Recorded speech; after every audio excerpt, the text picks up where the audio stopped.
This video is brought to you by Restaurantware. In it, we're talking about disposable lunch boxes, specifically these biotech lunch boxes.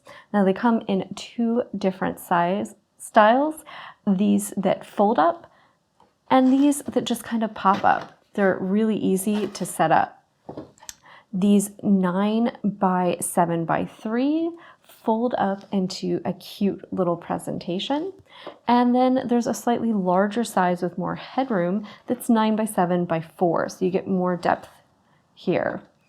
And these quick little pop-up ones are 10 1/4 by 6 by 6 3/4, giving you some nice headroom there. And they're easy to fold up, and then you just click those two little tabs on the end over the handles to secure it in place.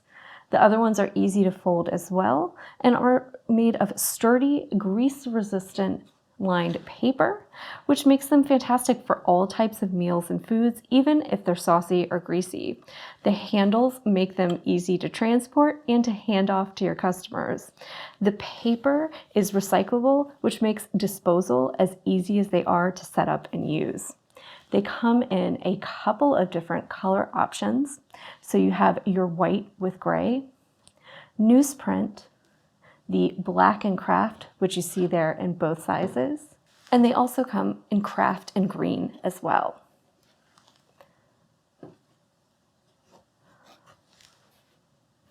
These boxes come with a great little label there, so it's easy to label the foods, so they're easy for either your employees or your customers to grab with both the name and the date, making them a fantastic option if you're doing catering and you've got busy lunches, or maybe you're doing a lot of things like corporate functions and conventions, and they're just a fantastic option for takeout, for cafes, bakeries, and even restaurants.